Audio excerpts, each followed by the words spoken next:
All right, hello everybody. Welcome to the Mikestand.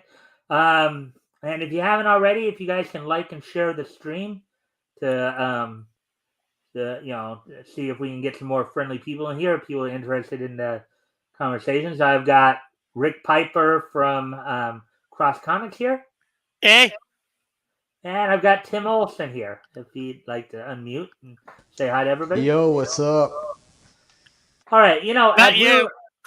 all right. Not for So you. Rick, and before of course we get going, oh, and Tim, I think I gave you a wrench last week, right? I believe you did. Yes, yes. So if you guys also wanna plug your stuff, you can go ahead and do that. If you guys want to put your links in the chat or whatever, you can do that too. Yeah. Well, I can put it in private, but I can't. I'm using my Xbox, so if I switch over, then all of a sudden I'm not on the live anymore. Okay. Yeah. So.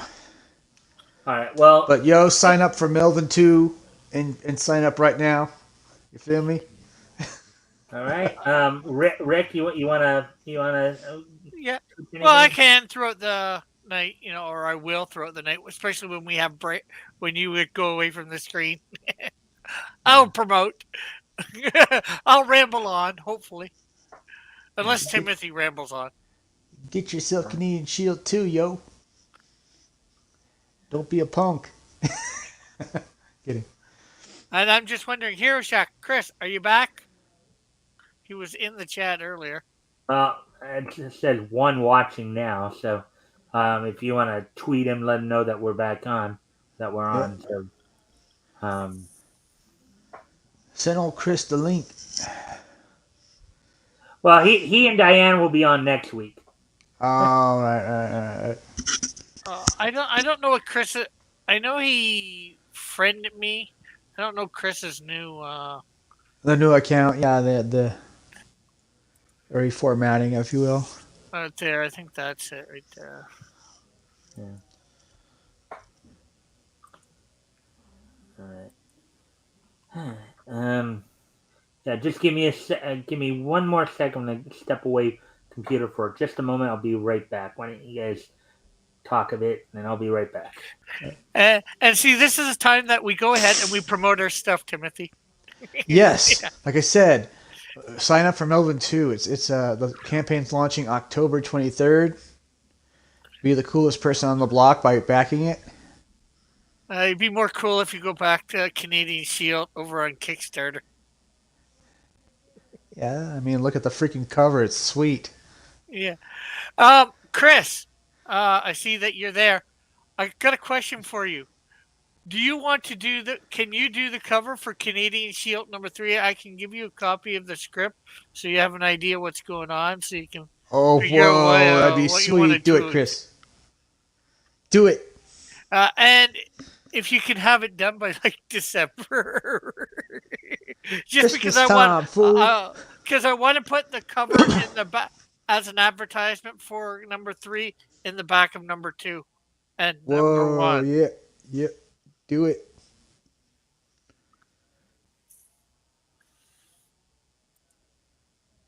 Okay, oh, how humble he is. He gonna hurt me. He's got connections to the big man upstairs, so I better watch out. I got connections too. We all got connections. Okay, so for anybody that wants to sign up for this book called Melvin 2, here's the link in the chat. Yeah. Oh, and hey, should we tell them about the upcoming Melvin 3? Written by me, created by me, drawn by Sid Tellis, inked and colored by the cover at least by Rick Piper, and the interiors inked by Rick Piper. Yeah, well, yeah, that's for #3. Which that's right. #3 coming at you soon. Yeah, well, that's going to be a few months away. A few months away, but still, that's not too early to talk about it. No. Let's see. And Mike has returned. Hello, everybody. I'm back. So, and one last little promo before we get going here. So for let's see, what Rick, what's the name of Chris's hometown again? There. Ethel. Okay. For those who are in or near Athol, Massachusetts, tomorrow they will be doing a comic book fest.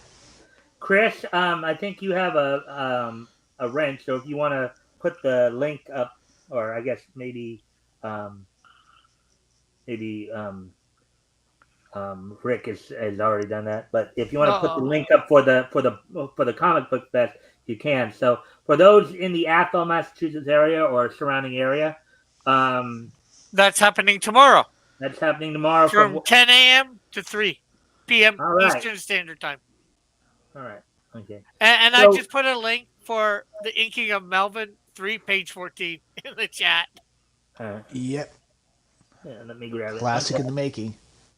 All right. So anyway, all right. So what we're gonna do now is we're gonna get started on. I'm gonna go ahead and get started here on coverage. Before we actually get into the book, though, Tim had a very interesting question he posed to me at the beginning. When Yes. we were Yes, so I talking. did, So sir. you want to go ahead and ask that again so we can. So you've studied what 4 years out of the 30 so far in that time frame since it's basically a new medium. What changes have you seen in this the emerging medium which we know today as comics? Okay. Why? Well, okay. So at least up to this point, up to the point where we got to May of 1939, comics, of course, generally started out as more of a hodgepodge anthology, which meant, now at the very beginning, particularly with some of the promotional comics that were done by Eastern Color back in like 33 and 34. This was even before Famous Funnies. Famous Funnies was actually the first regular comic book that was actually started up, which that happened, I believe, in July of 34, if I remember correctly. But the comic, first off, the comic books were just collections of reprints from from like newspaper comic strips. So a lot of the material they were using was just reprinted material from the newspapers. Okay, and a lot of times you'd have like, so the books back then they were making like 64 pages, and it'd be like most of them were like once you'd have like 30 features that were like just 1 or 2 pages. And then as time went on a little bit from like, let's say, from the very beginning of 33, 34 through like 35 and into 36, it pretty much remained that way. Maybe some of your more adventure series had a few more pages, like instead of having 1 or 2 pages, it might have 3 or 4, and again, these were hodgepodge anthologies, so they had a little bit of everything in them. They had humor strips, they had crime noir, they had they had adventure, they had all kinds of stuff in it. It was like kind of just a hodgepodge they put together. Yeah. Then of course, and some of the first, some of the first superheroes and or mass, like I'd say actually the Clock would be considered one of the first masked heroes in comics, period. Um, he debuted in Centaur Comics, Funny Picture Stories, and see, Funny Picture Stories and Detective Picture Stories. I don't remember the exact numbers though of the issues, but those two books came out at about the same time, so it's debatable which book actually preceded which book. But he was one of the first and then you had Doctor Occult coming out in 1935 and with New Fun #1. Then with the introduction of Superman in Action Comics #1 in cover date June of 1938, on sale date. It's been debated if it's April 18th of 1938 or May 3rd, 1938. But whenever it went on So sale. they don't know when Superman actually debuted. Well, okay. According to the official copyright, it's April 18th. Actually, April 18th. I believe. But the source I use, which is Mike's Amazing World of Comics, not my site, mind you, it's somebody else's. They use the You're not gonna cite approximate on yourself. sale date for that title of May 3rd. You know, Yeah. you guys Yeah. can just So we obviously know what comic he debuted in. It's just dispute. There's a little dispute on what day people were able to buy it first. right. But yeah, so at first, of course, And what was the two dates you said? April what? April 18th, I believe.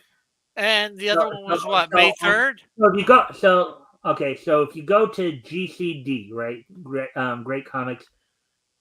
Yeah. Okay, so yeah, what I'll do here is I'll show you. I guess what I'm just saying, it was only a matter of like a couple weeks, so it's Yeah. not a real big deal, I'd say. Okay, so From 18th to May the 3rd, April 18th to May the 3rd, you know. yeah, I'll just show you. Just, I mean, I don't know if there actually is an actual like debate over it, but so here's my base site. This is the site I use for this is basically the site I use to for my basic setup of stuff. You know, just to get the just some basic information. Now, for some of the DC stuff, of course, this will have more of the summaries and all that.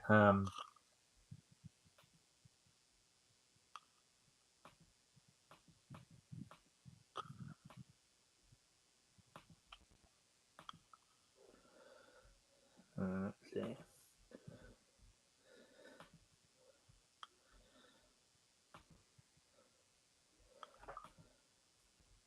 Oh, yeah, that's right. All right.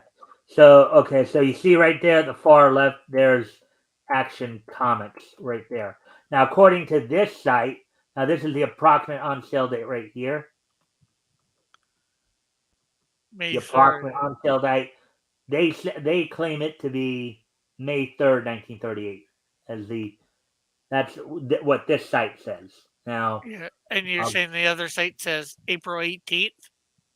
well, yeah, something to that effect. Let's see. Yeah, so it was only like a couple weeks difference, so Yeah.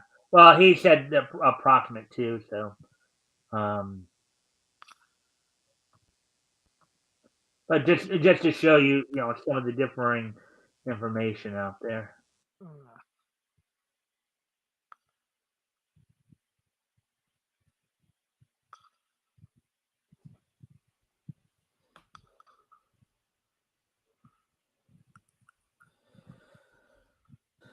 Okay, so let just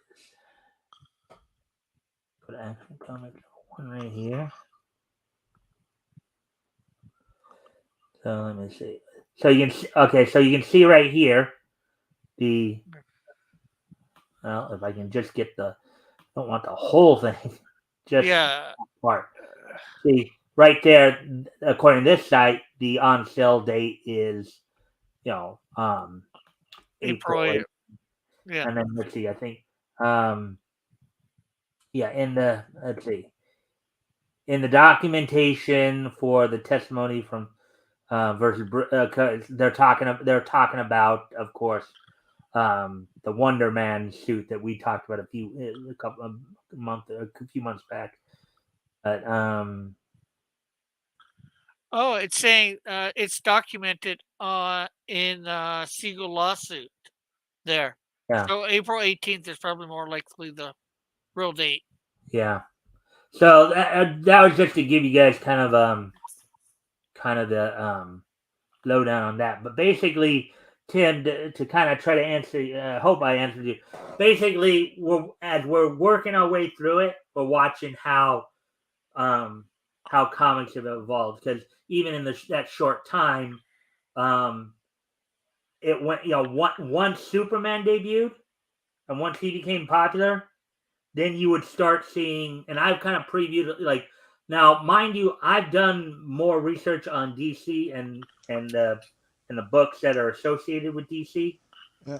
so I know a little bit more about like where they're going than I do Yeah. other books. Everything Here, else I'm reading here, new for the first time. here's the question. So, what was the original concept for Superman? What was the like for instance, the original concept of Batman is he was a avenging kind of crime fighter that would kill criminals, but then they did away with the whole using a Are gun you talking thing. about the original, the one that came to print, or the one that they were planning to do before he came to print? I think the one when the before it went to print, I think there was a different design for Yeah, Superman. yeah. Initially, okay. So when Siegel and Schuster, from as I understand it, when Siegel and Schuster had originally conceived Superman, he was actually going to be conceived as a villain, not as a hero. They actually wrote the first Superman story back, I think, from what I heard in like 1934, but it didn't sell, and Right. so they revamped the character, and that revamped character is what we got in Action Comics #1. Things are getting a little dim here. I need to make some lighting adjustments. I'll be right back. Right. Right. So, Chris, are you still out there in the audience? Yo, homie, where are you at? Are you finding what we're talking about interesting? Well, now that I'm here, everything's interesting. Okay, Yeah. that's a lie, but still. So, um, I was gonna say. So, yeah, I should have page 15 done by Tuesday, maybe Monday. Sweet. All So right. so Superman was conceived as a villain. Yeah. Who would be the person that would stop Superman in the original concept? Did they have a I don't know because I didn't go any deeper into that. I'm just looking at the comic books. yeah. Yeah. I I'm don't not think going they back went to. from the little Um, bit I saw of that. I don't think they went much beyond it because they found out pretty fast that um, it wasn't gonna fly. uh well, I saw it was like supposed to be like a splash page. It was not inked. It was supposed to be I think they had an Yeah. original concept of they did actually have like a Lex Luthor like character. There's a moon. He was flying. He didn't really have a cape. Yeah. It looked a little. I'm not sure whether you ever seen Tangent Comics and the Superman in that. He looked a little bit like that, in my opinion. Yeah. so anyways, did I answer? Was I able to answer? Well, was there any more you wanted me to try to explain there, Tim? Or No, that's pretty good. It's pretty interesting. It's interesting to see something in its infancy, kind of coming to the mainstream media, but not quite. I think this in the 30s it hadn't quite really become a mainstream thing. well, yeah, because the thing is, and at this point too, and I don't know, I'd imagine like back in the golden age, throughout the golden age, now granted, even though you didn't, superhero genre was probably the more dominant genre. You had a number of different genres that had comic books too. You had sci-fi, you had adventure, you had crime noir, you had horror, you Yeah. even had romance comics. Believe it or Did not. horror kind of for a while kind of overshadow superheroes, at least when it came Um, to the Yeah. 50s? yeah, Yeah. it probably was early '50s at that start because what happened was the and this for DC in particular, that's the one I can speak to the most. Um, the with the exception of like with the exception of Superman, Wonder Woman, and Batman, and then to a slightly lesser degree, Green Arrow and Aquaman, superheroes kind of more or less kind of fell by the wayside to a certain degree. Um, Yeah. And they Five give. still continued their series through the '50s, and that's what eventually led to the whole Yeah. need for the multiverse. Yeah. Was because to kind of deal with some of the continuity issues that were brought up because like some Yeah. stories it would look like Superman was younger than he actually was, and then also the whole thing with Superboy and explaining that back then before they even came up with the general concept of the multiverse. Yeah. I was also gonna say, for Marvel, completely, I think they took away from the superheroes. They were known as timely back then, though. Not Yeah. Marvel. Oh, I know. And actually, we will. And I think I now was just letting probably be Tim know. in Yeah. the coming months here. We will be reading through Marvel Comics #1. Marvel's debut issue there. In the coming months here, because I think that book came out, went on sale in August of 1939. Of course, when we get to that point, um, but anyway, so for tonight, let's see, for tonight, what we're gonna be looking at is, as I said, we're gonna be looking at over feature comics, volume 1, number 22. Um, and some of the characters, we'll be looking over the features of like the two primary features will be Black X and the Clock. Now, before we do get into the book itself, a couple little notes about feature comics, volume 1, number 2. The reason I keep switching it up, because it started out as feature funnies up through the first 20 issues, so just a little heads up there. This will be the last issue, the last time that you will see Black X, Archie O'Toole, and Captain Cook of Scotland Yard in feature funnies, or in feature comics, as starting in June, on sale date of June of 1939. They will move over to Smash Comics. They'll be part of Smash Comics #1, along with the debuting Invisible Hood and all that. So that's pretty much some of the little trivia tidbits there. In June, Fox Features, Syndicate, and Quality will be adding a book each to Cool. to their publication. So with that, any further ado, let's go ahead and get into the. And I don't know if you can. I know, Tim, you're muted, so but if you can still hear me, if anything here as we're reading this, if anything grabs your attention, and Rick, you know this too. Yeah. If anything grabs your attention, feel free to comment on it or ask about it, and if we can answer the question, we can. We'll go ahead and do that. So Lollapalooza, the Bungles, Big yeah. Top Well, I, Token. I got I got kind of a whole little thing I do about this. So do do do do do do do do do do. Feature Comics, formerly Feature Funnies, starring Mickey O'Finn. Do do do do do do do do do. Joe Palooka, The Clock, Jade Arden, Ned Brandt, and featuring Lollapalooza, The Bungles, Big Top, Toddy, Gallant Knight, Rance Keen, and Dixie Dugan.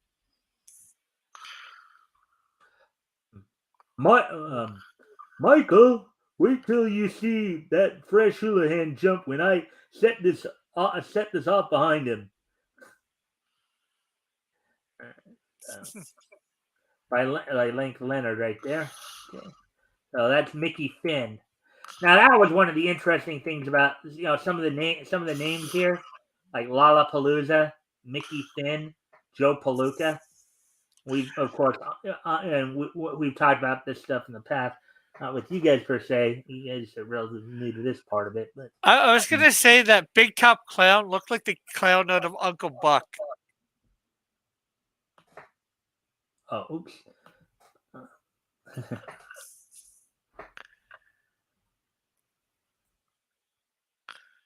All right, hold on. Oh yeah. Let's hope the clown doesn't look like Pennywise.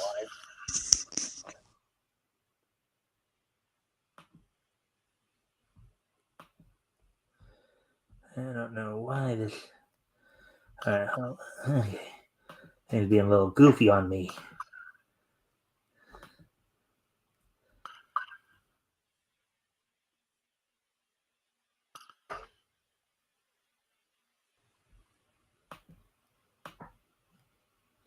Alright, I don't know why that happened. Normally it doesn't happen like that.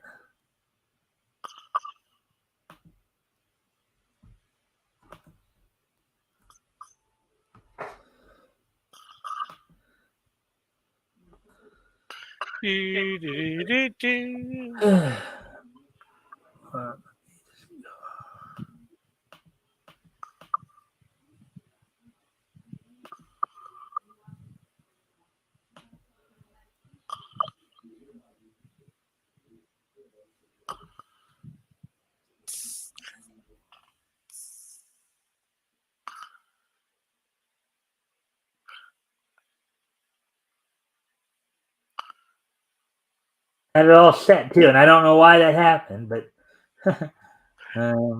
So, Chris, what are you drawing? Since you say you're drawing and watching us on the TV and jumping to the phone to chat. let's see. Sorry about this, guys. Sometimes these things go a little crazy on me.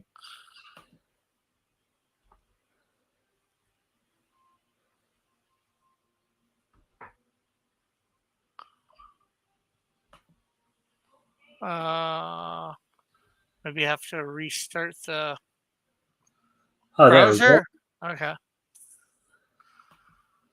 Yeah, I don't know why that happened, but anyways, we're gonna go now. What I normally do now? This is another example of one of these hodgepodge ones I was telling you about. Is a lot of these are reprints, Tim. Like this is one of the things I was telling you about. Like you got Joe Palooza, which this is one of the like reprint type ones.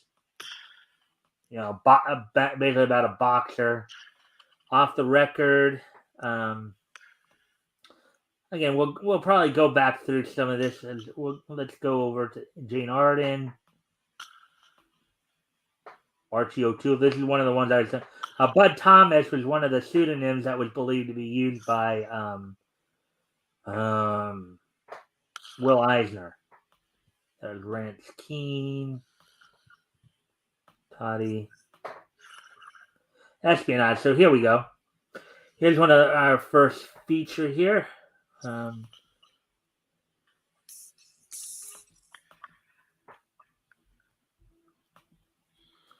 right, Espionage, a Black X story by Will Irwin, a.k.a. Will Eisner. Look at that. He's kind of pinned up against the wall there, isn't he? Yeah, they're making sure he doesn't move as they throw knives at him. Yeah. Let's see. All right, I'll do Black X right there. I think is the guy on the left there. Oh wait, no, not that's. Oh, neither one of those is Black X. All right. All right, you want to do the guy on the left there, Rick, and I'll do the guy on the right. Okay, left. So the blonde-haired guy, it looks like. Yeah. Okay. Hold it, Darlos. Well, are you ready to talk, or do we continue to torture? Continue the torture. He hasn't said a word since we caught him.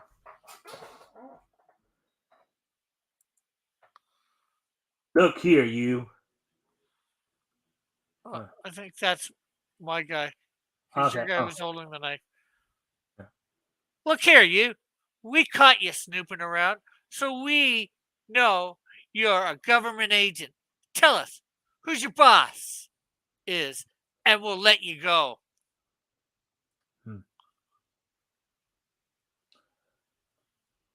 I'll tell you nothing. You are enemies of the United States. Okay, wise guy. Keep throwing your knives, Darglos. The sharp knives come closer and closer, his teeth clenched in agony. Batu tries to contact his master Black X by his powers of mental telepathy. So basically, Batu, and this was pretty common back in these days too. Rick, you know this because we saw this too with Tong with Zatara. But you had some people who did have like the Middle Eastern Hindu manservants. Yeah. You remember that? No. This was Black X's manservant Batu. Far from the tortured Batu, Black X sits before the fireplace in his study.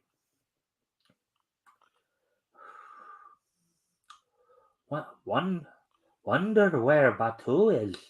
I haven't heard from him all day. I can't concentrate on my newspaper. Something's happened to Batu. He'll get through to me. He's a master of the occult sciences. Suddenly, a ghost-like form appears through the flames in the fireplace. Master, come quick to 104 South. Slip. Help. Batu, you're in trouble. Black X swings into action. Taxi, 104 South Slip. Hurry. You sure got me here fast. Wait, I may need you. You want to do the taxi driver there? Okay. Nothing doing, Chief. I ain't hanging around in this section. And if I was, you'd clear it out of here. This is a tough neighborhood. And then Black X with a little question mark. And yeah, so probably not a place you'd want to find yourself, right there, Rick? Yeah. Let's see. Anything interesting in the chat thus far?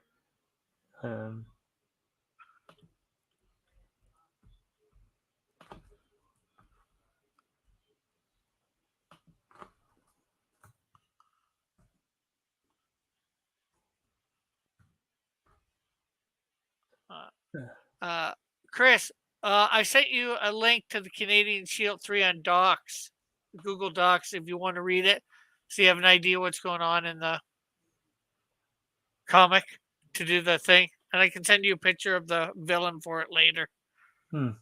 Tim, anything catch your eye yet, or? That's you can tell this is probably taken from a newspaper.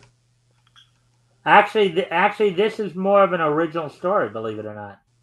Really? It's not a reprint, albeit it's set back in a few years prior to the actual publication date. Were these uncommon at the time?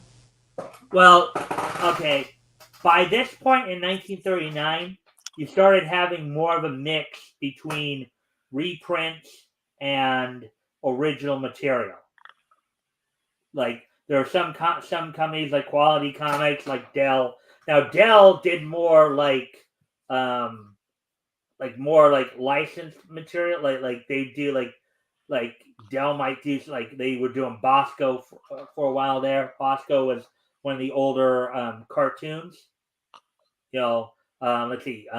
David McKay was doing like Popeye. Thimble Theater and Popeye and stuff like that, as well as some of the more King Feature Syndicate stuff like Phantom and Mandrake the Magician and Flash Gordon. So, but by this point in time, you started seeing like there are some like DC was one of those companies that was doing almost all original material. DC was one of the ones that was doing like almost all. This is considered original material right here. This is not a reprint.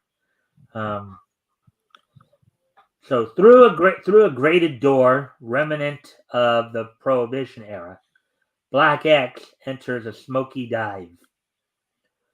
Phew! What a place. Rick, you want to do that guy? Okay. Pipe that dude. What just came in here, boys? Monocle and all. Ain't he sweet? So Tim, what do you make of the socioeconomic difference here between the people in the bar and Black X right there? They all seem to be shifty criminals. Mm-hmm. You know, you could also say, would you say that maybe the people in the bar right there, the guy who just spoke, is kind of considered more of a on the lower socioeconomic end, whereas maybe Well, naturally, yeah, Black most X might criminals. be on the upper socio economic end. Well, where does the story take place? Because every time it seems like Rick's using kind of a somewhat British accent, sorta like Well, almost like he's technically, trying to do a those Cockney take place in accent. the United States.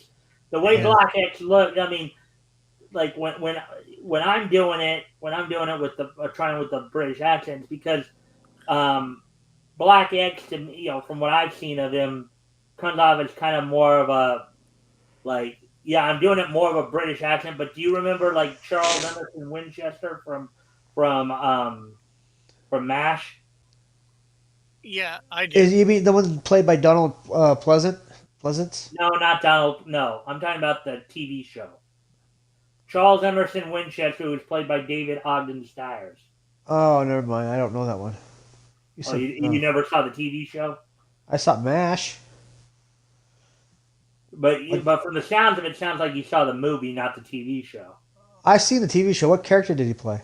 The snooty British guy, Snooty British. the Yeah, uppity up guy. that was I thought that was Donald Pleasance. No, that was David Ogden Stiers. Donald Pleasant, I think, was in the movie. No, I think he was in the TV series. Because he ended up going and playing Michael Myers Shrink, the guy who was always trying to catch him. Okay. I think Rick. Okay, so Charles Emerson Winchester was actually a New Englander, not a British, and I think that might have thrown you off. Because Oh, yeah, I do remember there was a British like chauffeur there too, but that guy was a guest star. We're talking about one of the regular dogs on the later seasons. oh, This I'm is gonna have like to. when Mike Farrell had joined the cat. This is that like Right. David Ogden Stiers came in and started playing Charles Emerson Winchester on MASH, Yeah. So and he was replacing Larry Linville, who okay. had played Frank Burns. So this story seems to take they mentioned like prohibition. So this must obviously this is slightly after prohibition. Right. Well, we're in the golden age here. So basically, as I said, part of the reason I go by on sale date because the site I showed you earlier, Mike's Amazing World of Comics, um, when they're doing a lot of the chronology, unless otherwise noted, the on sale date is considered like the in story date of which it's happening. So basically, if this comic went on sale in May of 1939, now I've seen some other stories where it says actually this story takes place before that. But basically, the general idea is that yes, this is happening during Prohibition. This is happening during the 30s because that's when this comic was made. You know, unless obvious reasons here.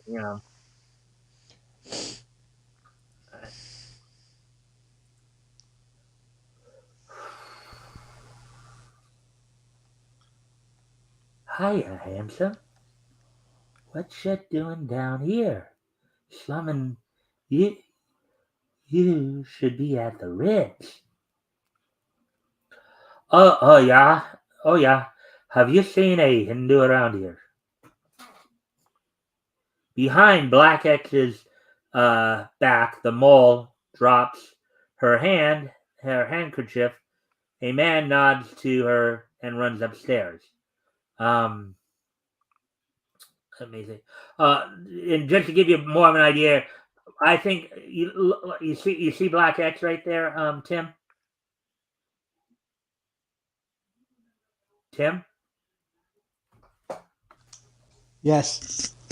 see Black X right there. He kind of reminds me of James Bond. That's why I'm doing the British accent.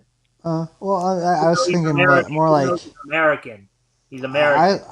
I I was thinking more like Dick Tracy because I mean there's like was it if you remember the movie there was the dame, right, the love interest, and but she was actually doing him dirty and playing the other side of the fence too, Hmm. and Oh, you mean because she this was a scene right criminal. here that we're looking at? Oh yeah, that kind of reminded me of the movie. Huh. Was it Faceless Mahoney or some shit? I mean some stuff. Now, now, let me see. Was he tall or short? But X's keen eyes miss nothing. You know, it ain't often a swanky guy like you comes here.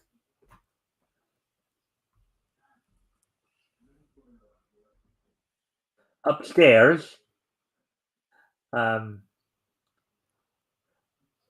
Rick, you want to do these two guys? Okay. Psst. Hey, boss. There's a guy below looking for the Hindu. We got we got to get rid of him quick. But meanwhile, um, come, come now, young lady. Tell me where he is. Or, okay, I'll tell you. He's upstairs. You fool! You won't get out alive. X is too quick for his attacker. What what room is he in? Answer me now, I say. In the room at the end of the hall. Thanks, you rat.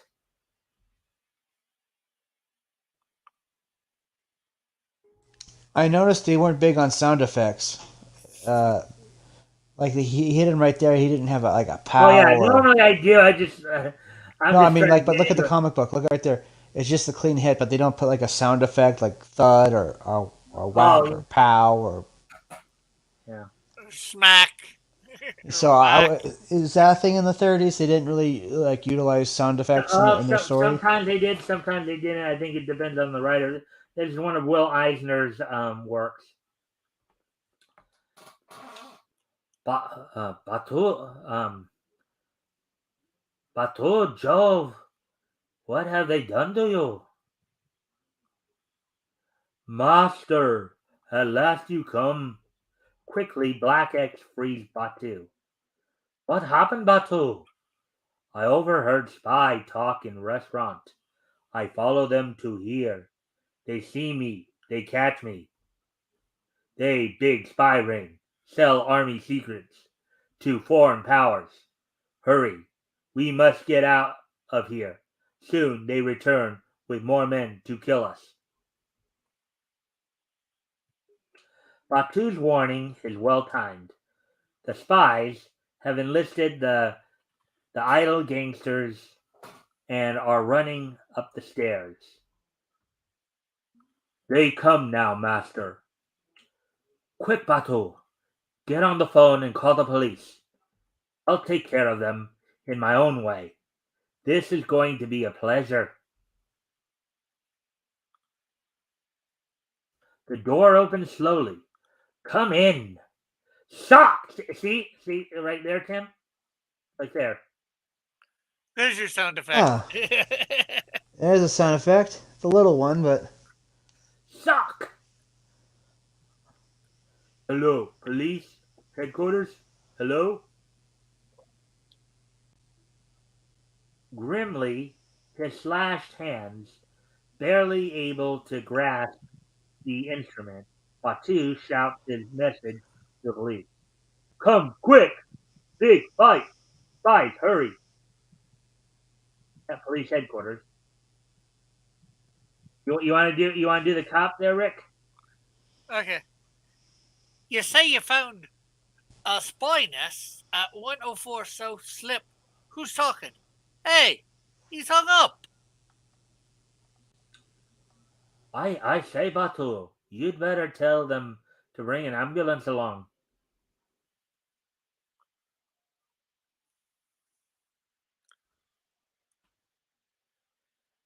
Well, they're all out cold. They'll keep until the police get here. Now to the radio room. I'm anxious to see it. Look out, master. Look at that. Look at that. Fist versus knife. I suppose knife would win over fist and gun would win Well, over knife. there are ways you can just, even if you're barehanded, there are ways you can, look right here. I guess with the guy with the knife just wasn't too sharp. But Nice one, Rick. Nice one. Nice little fun oh, yes. He just couldn't cut it. But Rick, I think that first one's you. Rick live at the Apollo coming soon. Oh! Yeah, I did Thanks that. for the. Go ahead. Okay. Oh, I just said I did that. Thanks for the warning, Batu. In the radio room. Quite an outfit they have here. I'll take these scrap papers in the wastebasket. They may be valuable. Can't wait to break up the wireless. No time. The police will take care of that. Well, wireless certainly has a different meaning nowadays. He said he can't wait to break up the wireless. And I said, wireless certainly has a different meaning. Yeah, and we talked a lot about that. The way wireless back then, of course, meant more like, the walkie-talkies or two-way radios, like that kind of thing. Wasn't it another way of saying rotary phone? Yeah, they still had a rotary phone back. You all right there, Rick? Or like mobile? No, I think Yeah. they referred to that as a mobile device because you could take it to different places and plug it into. Like, there's a phone. Well, that was like your radio that you do Morse code with or something like that. Send I was just thing over great distances. thinking of that superhero therapy with Captain America.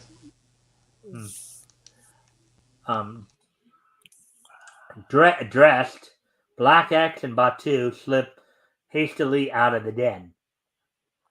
The place is empty. Let's get out before the police arrive.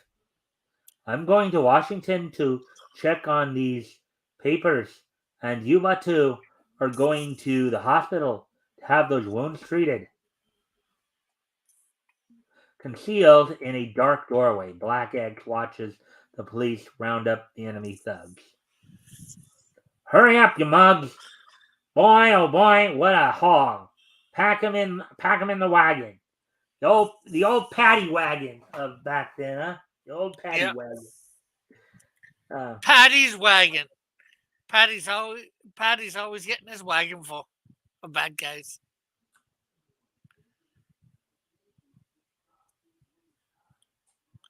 I guess Paddy's Irish. I'll do the police guy right there. You can do the lower one.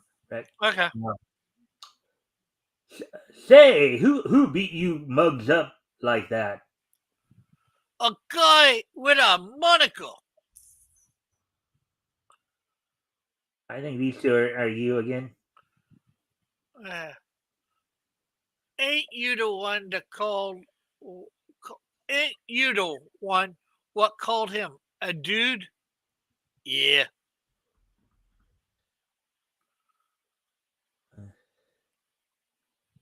All right, let's see.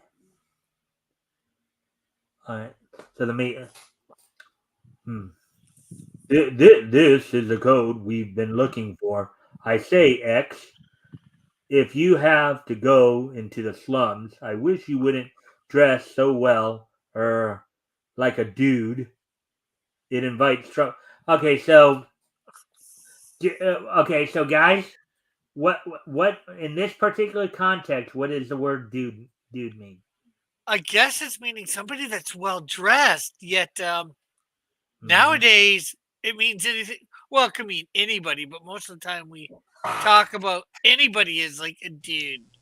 Yeah. Wasn't originally an insult? If you think about it, it's had many different meanings over time. There's like dudes as in like dude ranch, like cowboys. Yeah. In this case, dude is talking about somebody who's more kind of a well-dressed individual. Today, Wasn't dude is it? used more casually. Wasn't dude also an insult in some connotations? I'm not as aware of that. I hadn't heard of it. In a way, I mean, Well, you could say in this way, in this context, it could be considered somewhat well, of a it an might be insult. on who you are. Like in nowadays, if you talk to a well dressed person and called them the dude, they would probably feel insulted by being called dude. Well, Mhm. nowadays it really is like you can refer. You could look at a woman and say, "Dude," like Yeah, Yeah, yeah, but still, it's almost like saying, "Come on, buddy." yeah, yeah, yeah, but still, a well dressed person because they would.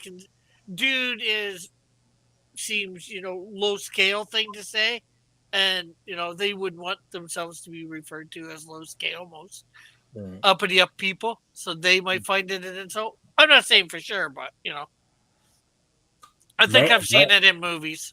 right. Major, you don't know the half of it. Charlie Chan starts in the August issue of Feature Comics on sale June 30th. So August issue meaning that's the cover date, and then June 30th is the on sale date. So as I mentioned, Black X will be moving over to Smash Comics after this issue.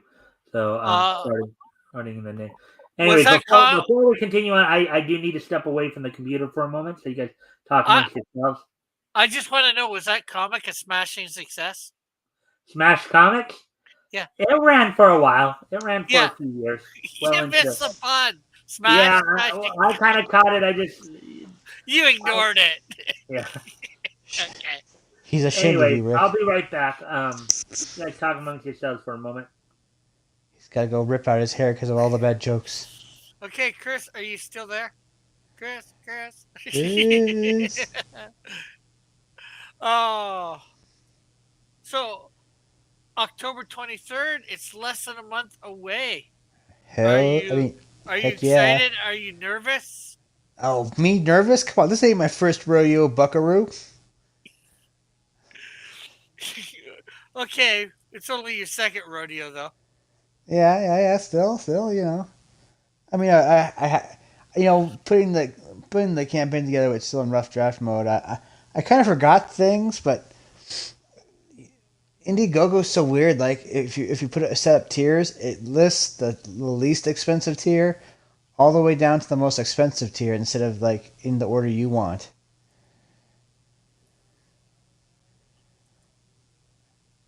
Isn't that weird? Yeah. You ever notice that? Wait, what? Like if you had like a tier at 7 and maybe like another tier at like 36, unless you put the 36 as the featured tier, it's all the way at the bottom. Yeah. Yeah, I noticed that recently as I was setting it up, and but yeah, we're working on like was it a second chance to get Melvin 1? There's going to be like an everything tier. You know, we're Yeah. kind of just kind of hint of what we're planning here. Yeah. Or Okay, Chris, I sent you another link that you should be able to do whatever with. Let me know. Check it out quick. See whether you can open it or not before Mike gets back, and let me know one way or another here. And if not, I will put you is on. is he going to draw the whole book? No, The no, no. I'm just gonna get him to do um number.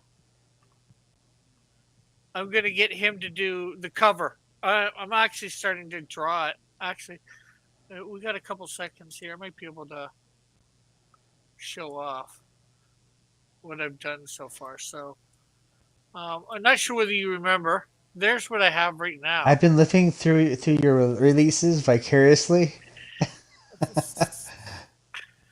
Okay, so let's see. Furniture. We'll take away that.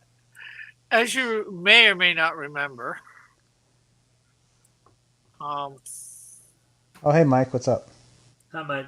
Finish your thought, Rick, and then I'm gonna. well, Uh, Chris, as you may or may not, or not Chris, Timothy, as you may or may not remember, I used to have this like this, but now I went over it this week. I've revamped it, and it probably has some of it has to go over again. And we now have it looking like that. So that's already looking better. That second round, and Oh yeah. we have the Canadian Shield in there looking better than he used to. Oh yeah. Yeah. Yeah. I'm looking at Chris's comment right there about talking the idea about living through the releases vicariously, because that's one of the things I hope people do when we're reading these, is that I can kind of bring that aspect to it a little bit.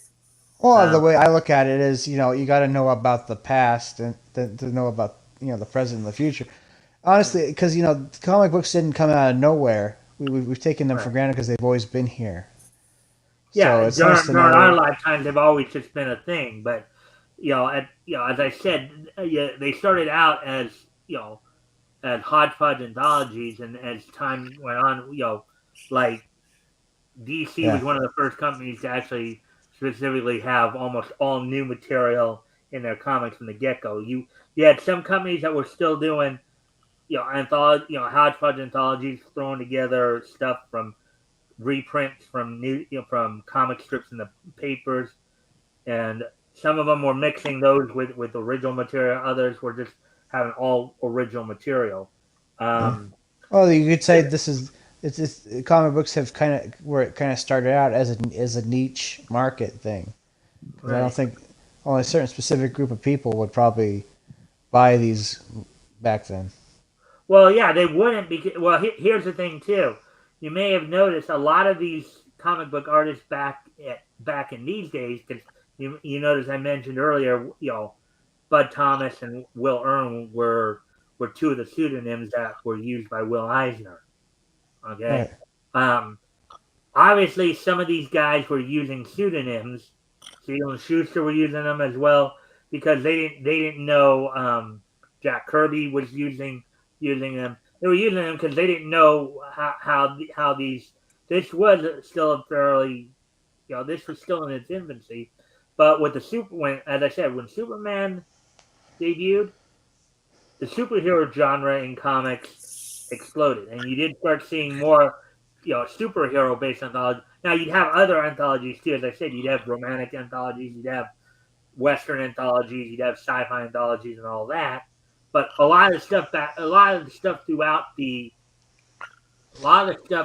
the golden age was primarily anthology. The monthly stuff was anthologies, and what would eventually happen, we're not there yet. We'll talk more about that as we get to actually.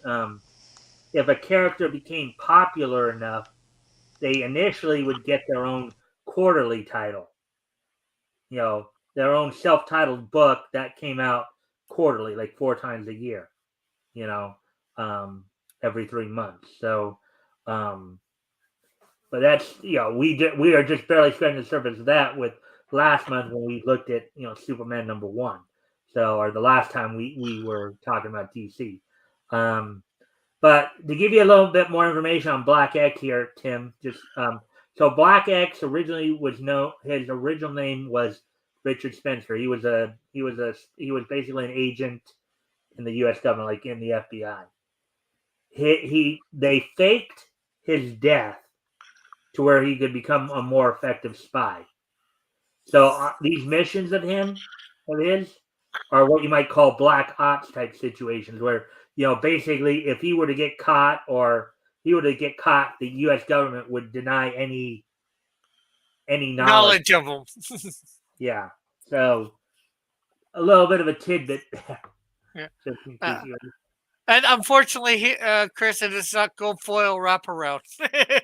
Can't afford that yet. And there's the big top. Let's see, where are we at on tenure, by the way? Oh, we're just coming up on the hour mark, so we still got a good amount of time here. All right, the Bungle family. Let's see. And we'll probably come back and read through some of the. Here we go. Here's our other major feature that we look at here right now: the clock. When the clock strikes. Or as some of my past viewers have called him, Captain Napkin Face. In fact, I don't know if you guys heard, but RJ is actually doing a clock story. Let's just hope that if somebody ever brings back that character, they never have a typo with his name. Take out the L, you mean? By accident, of course. Yeah, because today He that doesn't look like a chicken. Yeah, I know you're kidding, Chris. I was just playing along, sort of. Anyways, okay, so with the policeman's ball in full swing, we find Captain Kane making his way to the smoking room. If I can make the smoking room before any more society women insist that I go through another rumba, I may be able to save these poor feet of mine from positive destruction. Say that looks like Brian O'Brien. Say, Brian.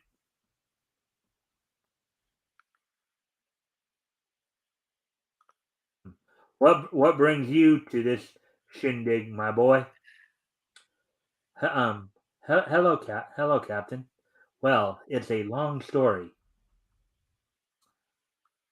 The other day, one of your boys caught me speeding, and it was a case of getting one ticket and paying $25, or buying 10 tickets for this ball. Does that answer your question? Okay, now look at that for a moment, guys. What does that tell you about the time back then? What does that tell you about society? And I know they talked a lot about this in the DC, some of the DC comics, some of the notes I've seen on some It's early stories, it early. seems like he's trying to get his buddy to do him a favor by getting him out of a ticket. Well, I think it was blackmail. They blackmailed the speeder. Yeah, Right. but a little more general. A little more general is what I'm looking for here, guys. What do you think in terms of? Are we talking about high society doing each other a favor? Not quite. Oh, yeah, just like the movies, they villainized the super rich. Okay, that's partly part of it. Oh, a little tidbit fact for you: in the movies, probably around that time, they like to paint the rich as stupid and childish. Yeah, Or well, I was aware of that. But are you that's not quite where I was going with it. So I know that I've seen notes on this with some of the early DC comics, and it was a pretty apparent here. But one of the points they would make a lot of times during the Prohibition era is that there were certain higher ups within like certain municipality and certain like local municipality and state governments that were corrupt.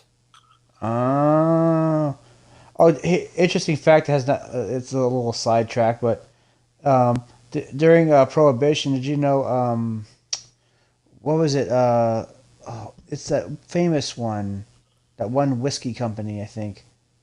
Well, anyway, they couldn't sell their supplies, so they rebranded it as medicine. Yeah, I don't remember which one you're talking about either, but I have heard that Yeah, stratagem was it's used one back that then. everybody knows. like the old snake oil salesman? Jack Daniels. Sorry, Jack Daniels. I don't think I Yes, think they do Daniels, no I whiskey. did. I think they do like I have heard of that stratagem being used before. I just didn't know who exactly. yeah, Right. So Jack Daniels. I've been doing like Captain Kane and and Brian O'Brien here. So you want when we get to him, you want to do The the bellboy. all right. Um, well, it'll teach you a lesson, and it's going for a good cause anyway. Paging Captain Kane. Paging Captain Kane. Lieutenant Kyle wants to speak to you immediately. He says it's important. Thanks. Excuse me a moment, Brian. Let's see. 5 minutes later. 5 minutes later. Oh, did you want to say something, Tim? I was gonna say back for it before you can simply just block a person if you didn't want to talk to him. Yeah. 5 minutes later.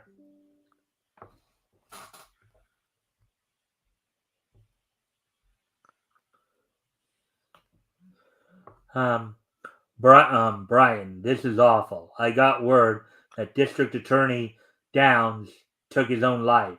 I've got to get out to his apartment right away. Come on, I'll drive you. Let's see. All right. It's hard to believe a young chap like Ted Downs would do a thing like that, Captain, especially when he's making a name for himself as the country's leading racket buster. Okay, quick trivia question. Do you guys know what a racket buster was back then? A rack. Well, are we talking about? Well, you mean racketeering, right? Uh-huh, yep. Yeah, like probably organized crime.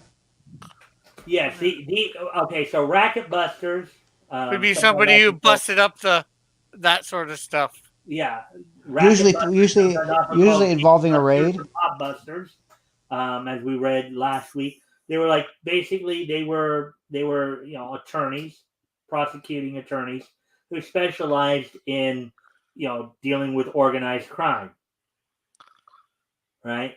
Dealing with the mafia, you know, so that kind of thing. That's what a racket buster was. Um, yes, here's his place now, Brian.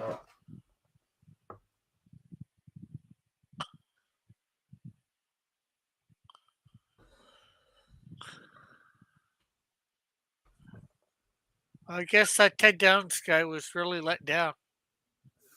Yep. Um, Donlin, call the help in here. I'll quiz him while we're waiting for the coroner's report. Now, let's have your story, Mrs. Hull.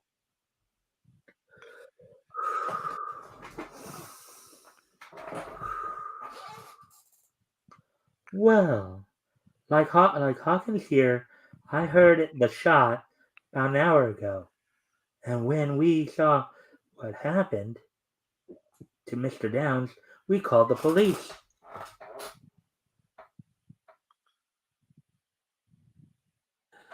Tim, I unless I actually have a woman here to do the voice, I will usually volunteer to do the women's voices. Somebody has to do them. Well, Yeah, that's true. if you ever want me to do one, I will. I got no problem with it. Just one more question. Excuse me, Captain. Here comes the coroner. What did you find? What did you find, Mister Coroner? You want to do the coroner there, Rick? Okay. Poor guy doesn't even have his own name. He's met. Yes, it is. His last name's Corridor. He It happens to just be a happens to be coroner. his own profession. Anyways, it's self-destruction, all right. Powder marks from his temple, a gun fired at close range. And until I can perform a more thorough autopsy, I'd say Downs has been dead at least 5 hours. You say dead at least 5 hours, Hawkins? Oh, there's his last name. Oh no, actually, the Hawkins is the butler. You want to do the butler there, Rick? Yes, sir. Hawkins, I want the truth. You heard the coroner say Downs is dead at least 5 hours, and you say you heard the shot an hour ago? That's true, sir. Then has anyone been here at all today? There hasn't been a visitor all day, sir. And Mrs. Hall and myself haven't been out of the apartment at all today. Uh-oh. The Guys, butler did it. what does that look like to you? What are they insinuating here? The butler did it. Either the butler or His wife or the maid. whoever. Well, I don't think Mrs. Hull is his wife, but Oh You yeah. think him and the butler were having an affair. Oh no! Oh no! Classic. Somebody was butting in on something. Yeah. He was cleaning her drapes. If you get what I'm saying. Yeah. All right, Rick. Neither of us had heard the master come in, but that's not unusual. He often lets himself in and goes directly to his study to think out a case, and we don't know he's in until he rings for something. Hey, Bianca! Hey, Bianca. How you doing? Thanks for dropping in. I hope you're enjoying the content. Um, we got Chris here. We got Bianca here now. If you guys have any, as I always say, if you guys have any questions or comments, feel free to chime in, and if we can answer the questions, we'll do our best to do so. Captain, here's the mayor. Hello, Mayor Tull. This is quite a shock. Yes, I was ready to retire when I received this news and came right over. It's amazing. Retire nowadays means to be done with your job. Then it just meant go to bed. Yeah, back then it was more casually used than it is today. When you hear the I word think you can. retire, I think you can still use it as going to bed. It's just not very common anymore. yeah, right. If you think about it too, it's a term that even if it is used today, in that context, Tim, probably would be used more in affluent circles than like us common folk. We would just simply say, well, we're going to bed. But if you were to, let's say, go up to Martha's Vineyard and visit the Winchesters or something like that, or some highfalutin area, they might say, Ask well, some we're going migrant worker how they to got there. bed for the evening, right? Yeah. Brian O'Brien, alias the Clock, starts to look for clues. And to think this had to happen as he was about to expose the biggest graft scandal the city ever knew. I wonder. Now, the reason I'm doing it like this, guys, and I think I explained to Rick before this. If you notice, that's not as much a word bubble. It's more like a thought bubble right there. See how it's cloudy? Yeah. Yeah. So that's why I'm doing it like this. Yes.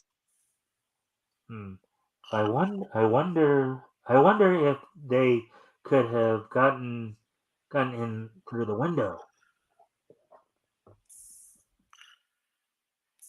Uh-oh. There goes my cigarette case. I'd say they couldn't get in that window Oh, unless they were Spider Man or Batman. yeah. Or maybe Superman. Uh-oh. There goes my cigarette case.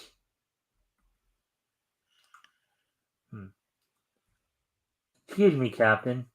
Lend me your flashlight. My cigarette case fell out of my pocket to the courtyard below. Ah, there it is. And what's this?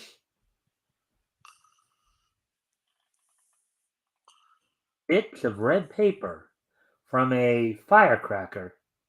It's not faded, so it can't be here long. I'll examine them later. I'd better get upstairs before they become suspicious.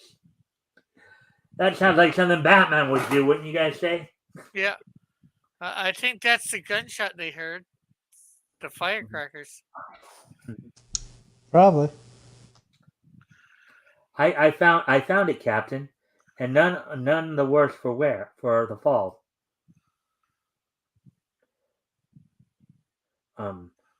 Good. Let's have one. May I have one too, sir? This ordeal has upset me terribly. I'm not sure if that was actually the butler or Mayor Tull right there. Yeah, I wasn't sure. It looked like more of the butler to me, but It probably was a butler because um, may I have one also? I forgot mine in my haste to get here. That's all right. Help yourself. Wow, doesn't that seem like a downtown thing? Pull out a smoke and suddenly everybody's trying to get one off you. everybody's trying to bum. Everybody's trying to bum a cigarette off me. But then, as we said here, Brian O'Brien is the alter ego of the clock. Yeah. So could there maybe something else possibly what maybe there might be something else going on here. Maybe he's not just simply giving them the cigarettes. Yeah. Well, maybe he's trying to get their fingerprints or something for later. Uh-huh. But that's a question of if they put it out somewhere where he can collect the butt to get their fingerprints. But now if you'll excuse me, I'll leave as I'm probably in the way here. Good night, gentlemen.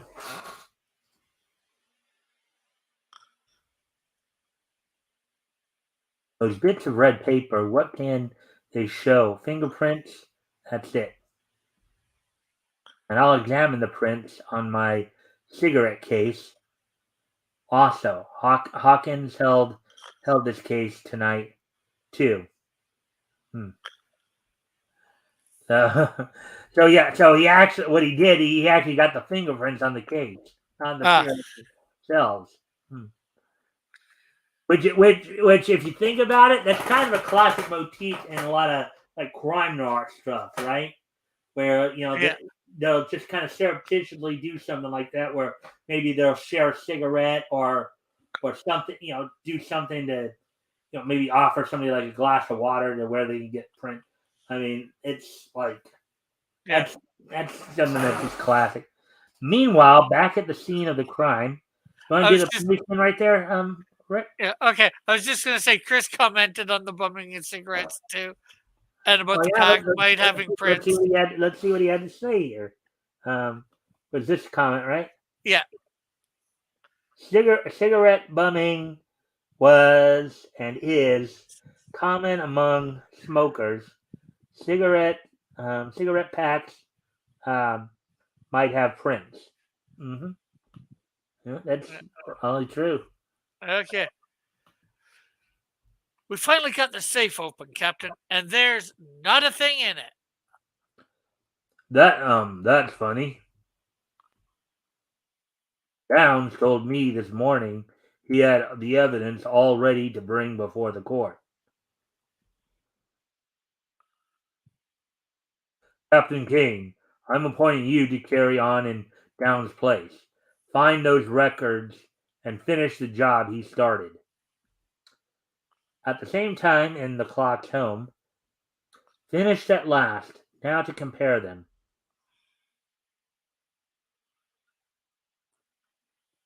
I feel sorry for him. That'd be harder back then comparing fingerprints than it is nowadays. We have the computers to do them. Well, they still got by, Rick. They still got by. Yeah, for sure. And then you see the two prints on case, prints on red paper. This tells the whole story. I think I'll pay Downs' murderer a visit. So I think he's basically claiming he's figured out who Downs' murderer is, huh? I'd say it's L.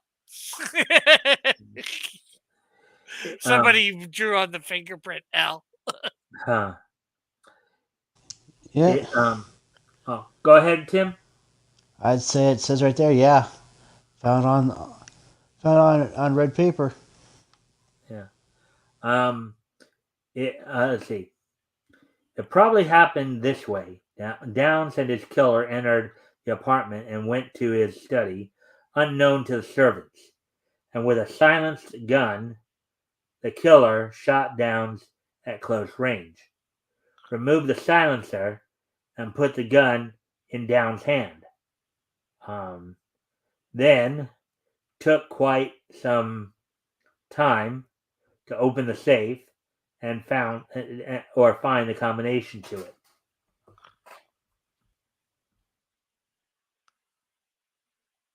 He secured the evidence, then lit a firecracker and tossed it into the courtyard so it sounded like a gunshot, and then slipped out of the house before the servants came here. Here we are. The clock enters the murderer's home and has little trouble opening the safe. Now here's something, here's something that you'll see quite a bit in a number of the hero titles of quality comics at this time. Apparently, the authors didn't think too much of the Constitution at this point. Or they didn't know. What would depend on the law, I think. There is This should be states. considered an illegal search and seizure right here. Yeah, but he's just like Batman, So Batman does it all the time, right? Mm-hmm. Yeah. Just as I thought. Down's report on the Graff scandal. And they don't say yet whose house he went to, by the way. I'll leave my card and scare this rat into catching himself in his own trap. The clock struck. So I know RJ had mentioned before, it doesn't have much, he calls himself the clock. It doesn't have many things that have a clock motif on them. Well, look, the card right there. Yeah. But he's doing something stupid. He just gathered fingerprints from stuff, and he's leaving his fingerprints on that card for people to find. Mm-hmm. So they can trace him with his fingerprints. Yeah. To find out who the clock is. Yeah. The next morning, good morning, Captain. This is the clock. I'm sending the missing Downs report to you by messenger. In it, you'll find the name of the crook he was going to expose. Oh, yes.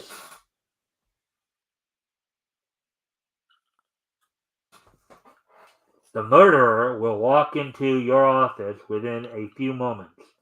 So you can check this by an L-shaped scar on his thumb. And he'll tell you he was robbed last night by the clock. Just a moment, Mr. Clock. Someone's coming in now. The man. Hey, I want a dragnet put out for the clock immediately.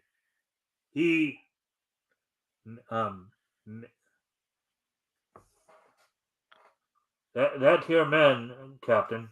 Click. Mayor Tull, I arrest you for the murder of Ted Downs.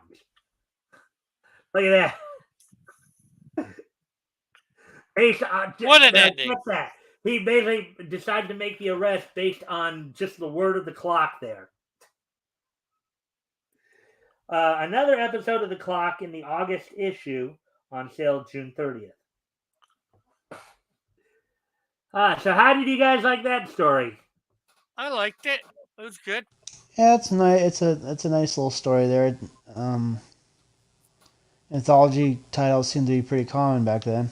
Yeah, well, these stories we're reading right now aren't so much the anthology. There's a couple.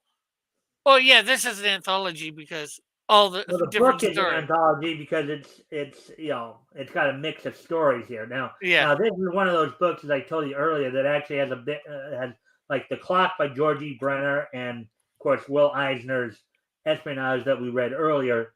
These were original stories. Yeah. And I think Big Top is another one that's an original story. Some of them that were reprints in here were like Joe Palooka, Lollapalooza, Mickey Finn. Yeah.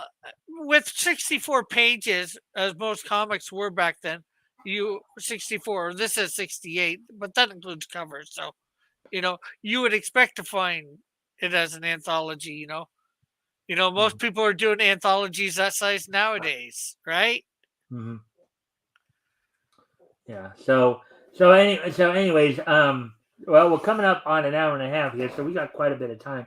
So what we're gonna do now, we're gonna go through the book again, but we're just gonna continue on, and I'll just pick out stories here and there, and we can read some of those stories, as we're going along. I'll just pick them randomly, and then we'll just figure out the stuff on the fly. Okay, Rick?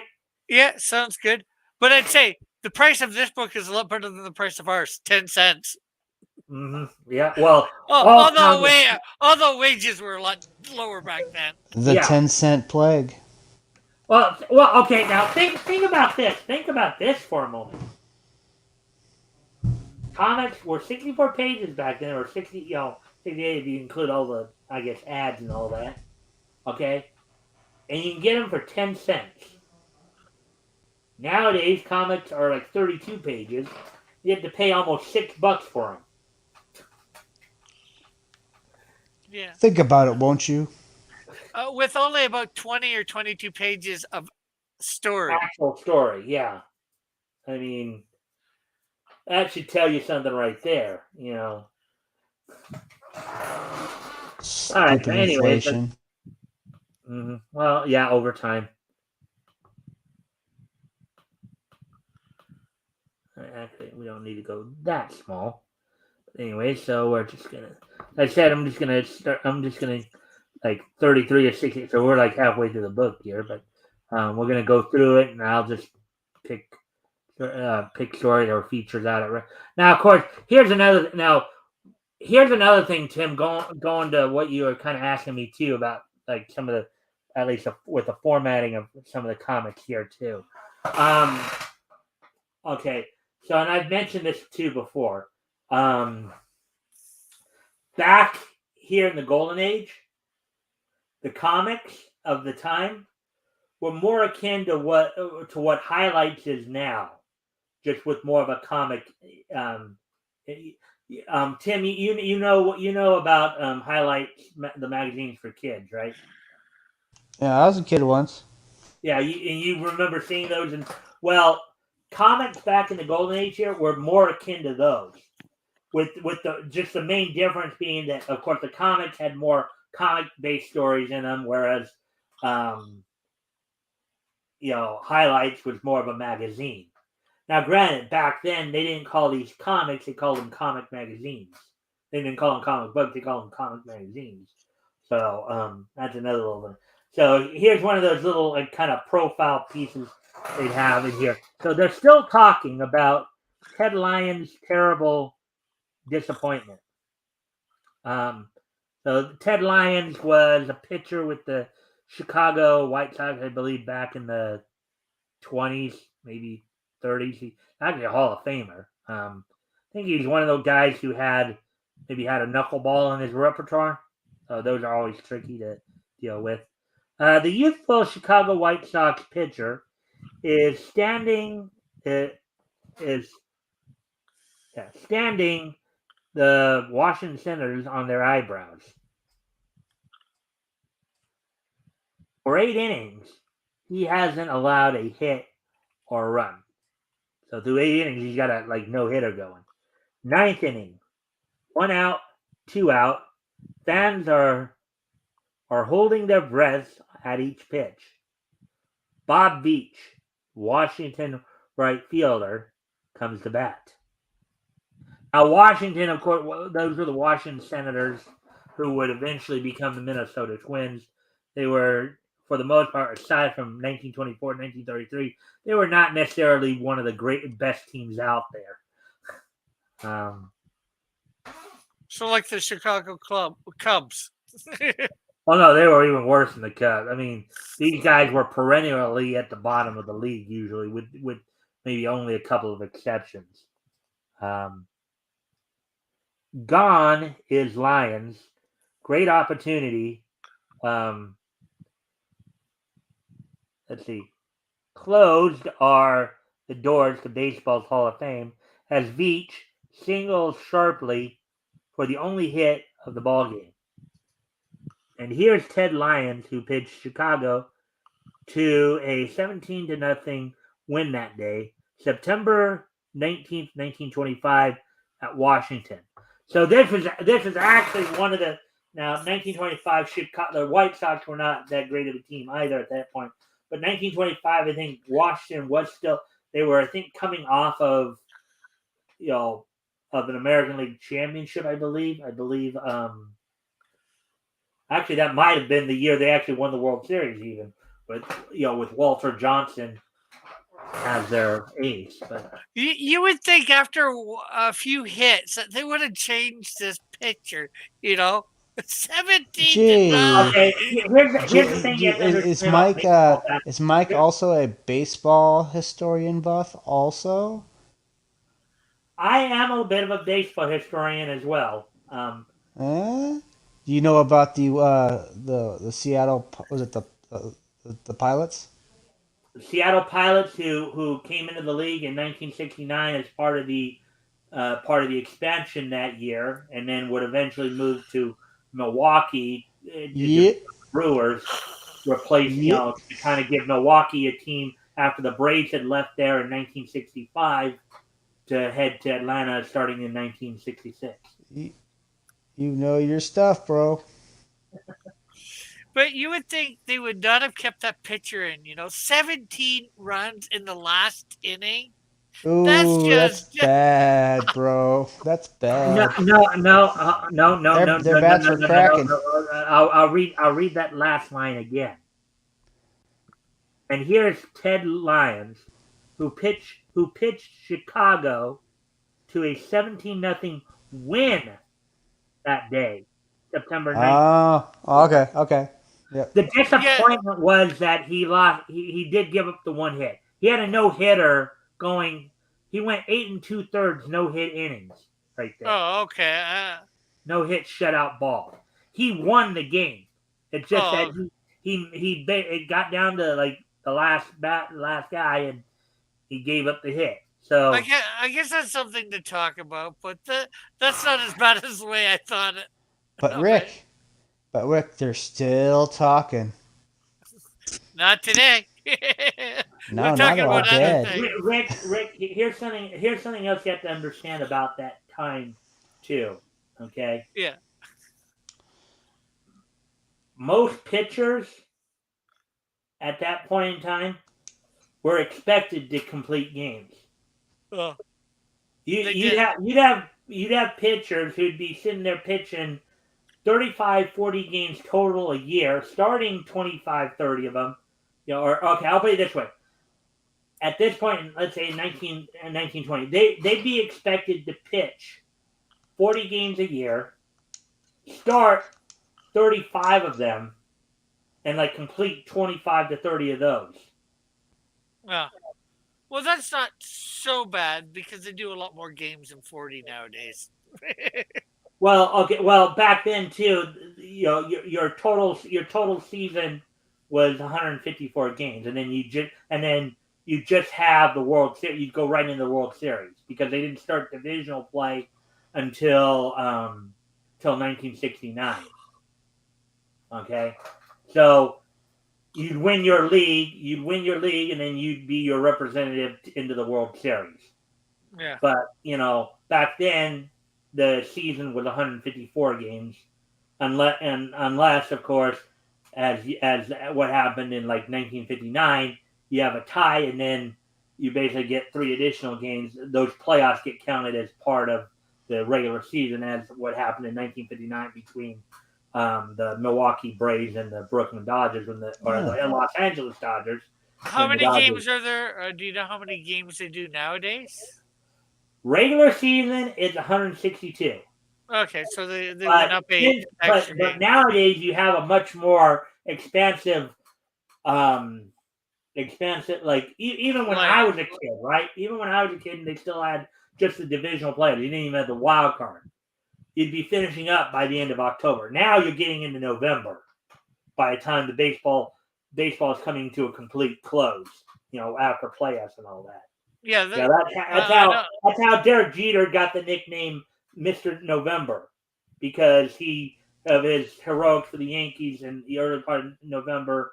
In I think it was Who was originally Mr. October though? Because Because usually that was a nickname for somebody that because of the Well, way Mr. that word. October was Reggie Jackson Yeah, for that's what I his thought.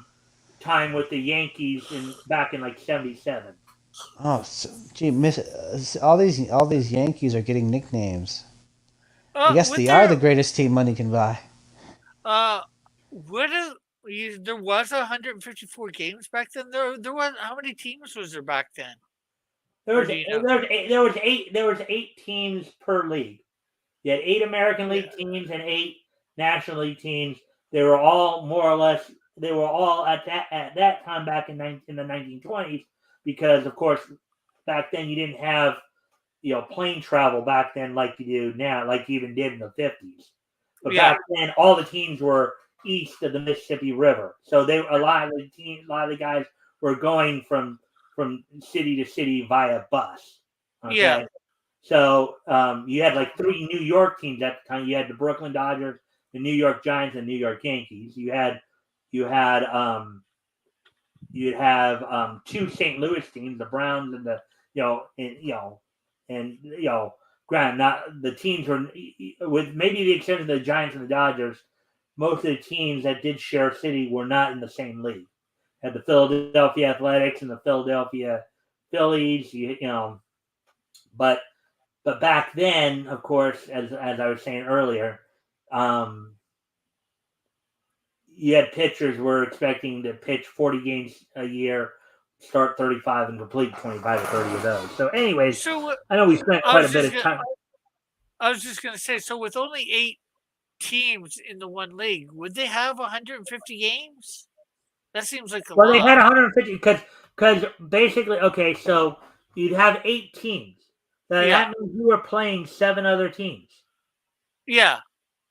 Okay, so look, you had so in the National League, you had the Boston Braves, and then you had the Brooklyn Dodgers, you had the Chicago Cubs.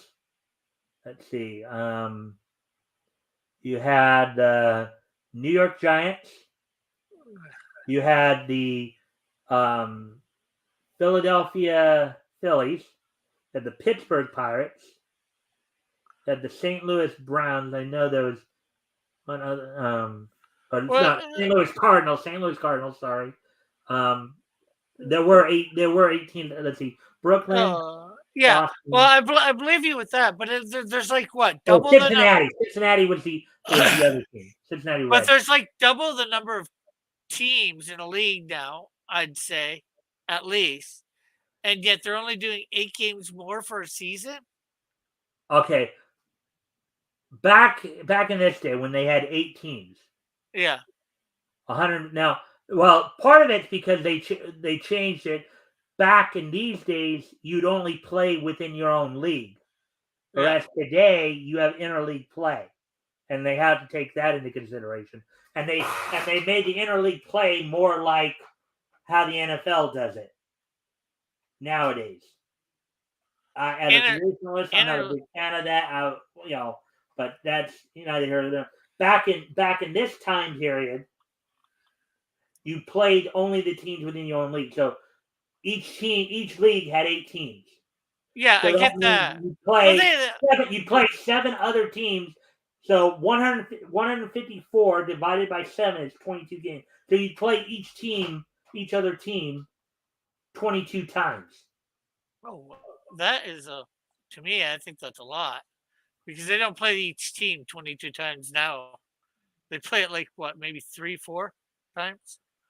Well, okay, so what they did now is they made it to Well, where for a it's more stretch, I mean. regionally focused. So like teams within your own division, you'd play like 18 times. And Yeah, teams in other divisions, you might play only 6 or 7. And then you might have like a 6-game series versus one of your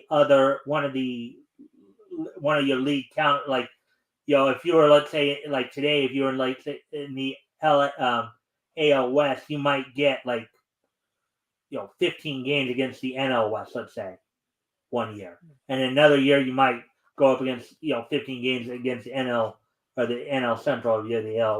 That's kind of how they're right. doing it now. Back in these days, they didn't have interleague play. They did What not do you have mean? interleague What do you mean by interleague? Like American League only plays between the two American. leagues. Yeah, but In back other then words, if they you were were back in these days, if you were in the National League, you only played other National League teams. If you were in the American League, you only played American League teams. that's still that way as far as I know, except for No, the no, World Series. well, not as much because now you do have interleague games where you do have like um, Yeah. I soccer. think the confusion is that yeah, they do play. It's like the National League Football League and the American Football League. They tend to play each other, but they also play other teams in the other league, and then they'll Yeah. have like When did this American happen? League, a Because National well, League. Hold on, hold They, on. they introduced interleague play originally. I think back in I think it was '98, I believe. That may have been the earliest, if I remember correct. That was it might have been back in '98 they actually introduced interleague play. Um, I was it's gonna. almost what's the sense of the World Series then? well, Yeah. the World Series is the ultimate championship between the Yeah, two leagues. yeah. I say that because back when it was the two things, the two American League played all American League still for the season. National League played all a national, and then the two best teams or the best team of each league played off for the World Series. Now they're Um, interplay. Now they're already interplaying. What the hell do you need a World Series for? because like some people like to see the two leagues go at it. Um, Well, I but they think already are all season. yeah, but it's the best of the best. The ones that were doing, the two best teams of that year. Yeah, they. I mean, again, I'm more of a traditionalist. I didn't like the idea of them doing the whole interleague play, anyways. But Yeah, it Uh, sounds like they really screwed it up. uh, there are a so lot of baseball purists who would agree with you there, Rick. uh, Uh, uh, I think Mike wants us to kind of yeah, move it forward. I'm Is it Well, sorry right? I for mean, getting we're off already that. at. I think we're coming up. Close on an hour 45 already, and Yeah, we. Yeah, it's an hour 42. yeah. Sorry about getting off on that. It's like, That's all right. I No, well, used to. I used, Rick. In all fairness, this is kind of what I want. Now, granted, maybe not this long into it, but this is kind of what I want. I want to spark conversations like that about yeah, Yeah, looking back and looking over how things have changed over time and all that. yeah, That's part of what the show is about. yeah, Now, yeah, granted, yeah, yeah. the focus is yeah, more generally supposed to be more how comics have changed over time. And the difference is we see back in how comics were written and stuff like that versus um, um, how they are written today, Yeah, yeah. and why the comics back here in these times might be more appealing to people now than the stuff we're currently getting, What'll right? be interesting is yeah. when it goes from being just a children, what's thought of as a children's thing to where it kind of the introduction of more mature themes in Well, comic books. there were. I mean, as you could probably tell, even in the two stories we read tonight, Tim, there are already mature themes there. Well, mature for that time, but I'm talking about like like Killing Joke level kind of stuff. Yeah. Well, Well. I'd say it's fairly in the We few that we we. will actually get into some of that a little bit because um, there is an early Batman story that we will be probably looking at in the coming months Interesting. here. Uh, Interesting. Well, I'd say like taking Action Comics #1, they were serious because they were dealing with wife beaters and stuff like that in the comics. You know, you know, they were dealing with. There was a story that me and Mike read about. Superman like takes down the slums so the government can rebuild it. You know, huh. Yeah, I remember that. so they were dealing with these serious issues in a lot of ways back then too. Yeah. I I don't don't know. know how comics became. Oh, it's for the kids. Probably Well, because of the okay. How cartoons. that happened with Oh the yeah, short there's story. definitely there was definitely like most of a lot of creators went to fight in World War II, and they in their place, Superman became Batman became like a father figure, and Superman became this, and they repurposed some people's characters. Yeah, but as I said, part of one of the things we're looking at is how these characters might have changed over time or evolved over time. You know, like with more of the superhero stuff, action adventure stuff, we'll be doing those more regularly. More of the more of the hodgepodge, like this right here, like Lollapalooza. We'll be covering that a little bit more sporadically, just as kind of a way of showing people, you know. So let's see, Lollapalooza. I don't know if I'm going to read any more. I may just read more of the One because we are page getting kind of things. close to the end here. Um, but I'll at least flash through some of this stuff to where I can see the art a bit here. Ned Brant, who was kind of a college guy. There's Captain Cook of Scotland Yard. This is one of the other pieces I told you guys about that was going to be moving from this book to Smash Comics. So, but yeah, Dixie Dugan, another one I've read before. Good deal. And here with now, Dixie Dugan here is one of the reprint ones. This is one of the ones that was actually reprinted from a paper.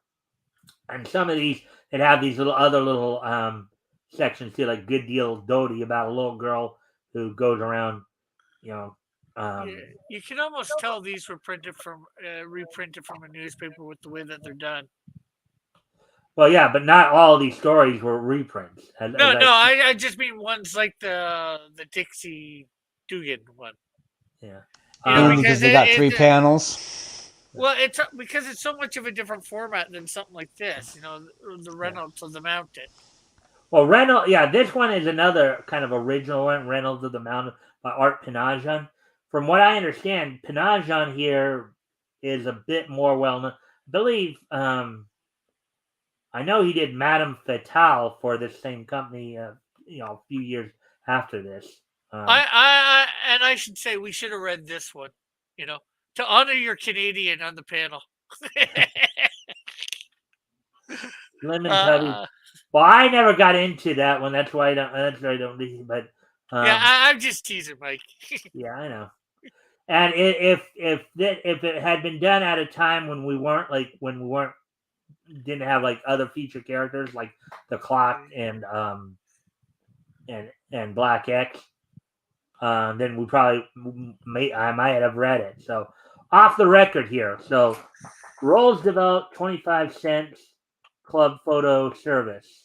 At the off the record here. So this is kind of one of the more kind of offbeat little tidbits here. So we'll take a quick peek at this.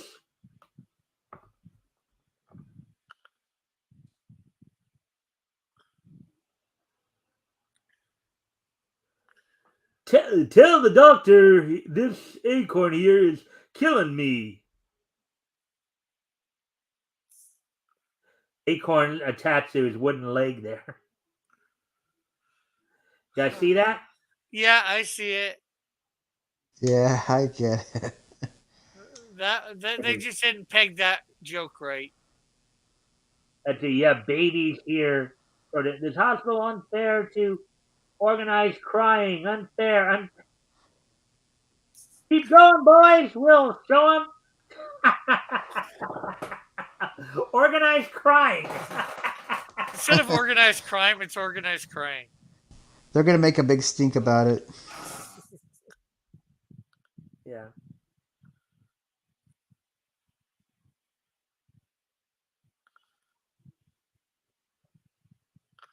Hmm. Sorry, I treat all patients only by appointment. Look at that picture real closely. See what's going on there? Yeah, there's a fire next door. Uh-huh. And I guess the dentist is thinking that the fireman's coming in for an appointment. Or coming in for Killaboo dentist. I was reading the sign for the dentist's name. Gotcha. Alright. Sure the stone is real. I didn't you see about it in all the papers? Uh, and stolen. Okay. Okay. Well, that's what I would think, Wait. Was it? We want can't wait till we get to the racetrack. Yeah, they're already throwing money Uh, away, right? right. Yeah. Yeah, I think. Well, granted, I may not have presented it as well as I could have, but I think off the record is supposed to be more of a kind of a pun driven, The first one has to be the best one. huh?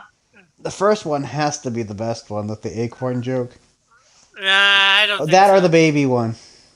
The baby Mickey. one was Now, better. what I was talking about earlier, some of the names of some of these comic strip reprints, Mickey Finn, because Mickey Finn, from what I understand, is when somebody spikes your drink. That's what I was told by Batgoat a while back.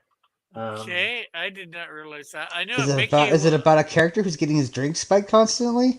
No, Mickey Finn is actually a local cop. Um, Mickey Finn by Link Leonard here, and then a lot of the strip here follows kind of the interactions between him and his uncle Phil Fumble. Who's kind of Well, you know it's kind of an exchange, kind of like what you saw on the cover earlier. Then you have Nippy the dog there, I believe. yeah. Mickey, isn't he a mouse? Oh yeah. But no, There they are right there. See, they're kind of an I guess Irish family. You know, Mickey, the cop Can't right be. They're there. not getting drunk. Huh? Can't be. They're not getting drunk. How can they be Irish? Oh wait, that's a stereotype. Never mind. Yeah. All right. Well, we're at an hour 52, so um, but I hope I've shown you guys a good amount of the book there. What did Yeah, you it's pretty think, Tim? interesting. Yeah. Pretty interesting. Pretty interesting. Um, Definitely a product of its era. yeah. Would you look forward to coming back and looking at other comics, in the future here? Yeah. It's fun. It's fun. I like learning new stuff. If you guys can both stick around after we're done here, so just take care of some business after the show here.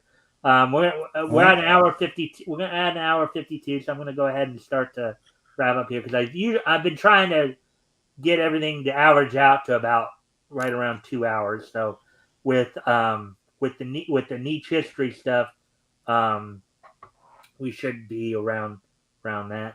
So. yeah. Yeah.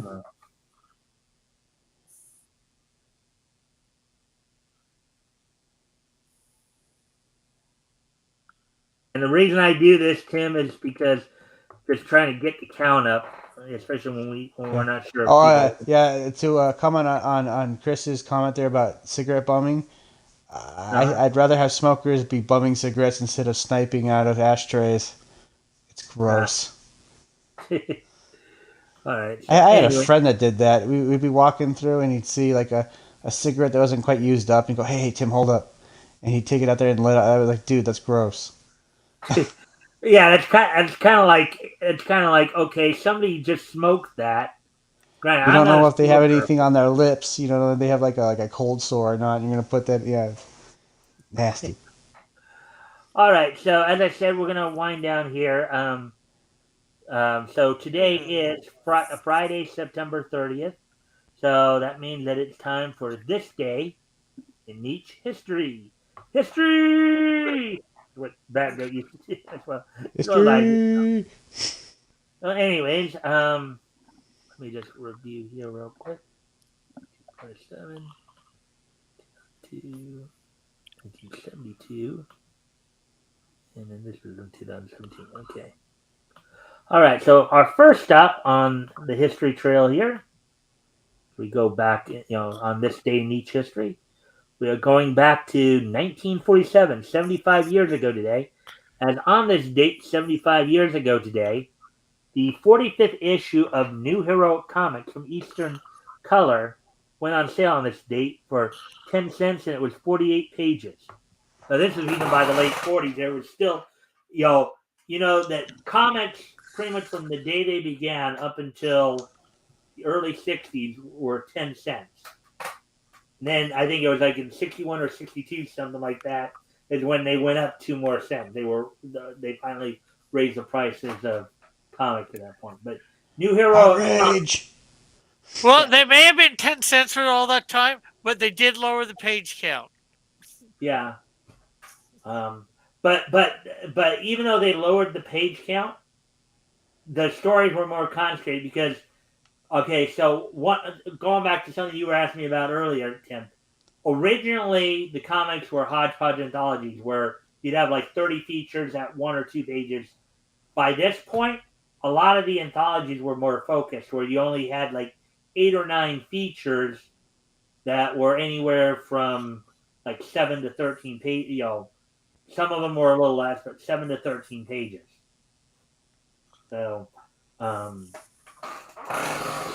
New Heroic Comics, which actually started out as regular fellers Heroic Comics, and then Heroic Comics, and now New Heroic. So this is the 45th issue of that book that came out on this date 75 years ago. This series ran a total of 97 issues up until the 50s, I believe. So that happened on this date 75 years ago in 1947. Moving on to the next piece in each history. We head back as we head back 70 years ago today.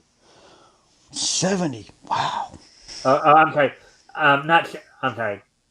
We head back 50 years ago today. 50 years ago today. I'm sorry. 50 years ago. Wow. Back on this date in 1972, the animated comedy TV movie Nanny and the Professor, which was based on the sitcom of the same name, premiered on ABC's Saturday Superstar movie on this date back in 1972. Now, in the fall of 1972, as part of the Saturday morning lineups back then, what ABC decided to do with this was it had something called the Saturday Superstorm movie. And these movies were used more as pilots for potential animated series. So Nanny and Professor was already a sitcom at that time, but they were gonna make it into an animated show. Like, I don't know if you guys would remember the show Yogi's Game. Not a fan. Was that Yogi Bear? That was the movie Yogi Parklor, which was also part of this. Was part of the ABC Saturday Superstar movie. So I guess Rick, you wouldn't know it because well, first off, you guys might still be a little young. Even I wasn't born back then, but I still have and cartoon history is another thing I'm pretty well known for too. There, Yeah. Tim, but yeah, back at this point, Hanna-Barbera was using these movies as pilots for potential shows. So that was, and I don't think it was just Hanna-Barbera. I think even Filmation used some. I think we all remember that for a while in like the 80s and 90s, they'd always have like in the fall they'd have like a showcase of Saturday morning cartoons, premiering all in one night. Yeah, well, even today on some of the nostalgia channels, you can still watch vintage cartoons, as it were. So anyway, so on this date 50 years ago today, the animated comedy film Nanny and the Professor, based on the sitcom of the same name, premiered on ABC Saturday morning, as part of the ABC Saturday morning Superstar movie. So anyways, moving on to the next piece in each history. In this case, we head a little closer to our time, just 20 years ago today.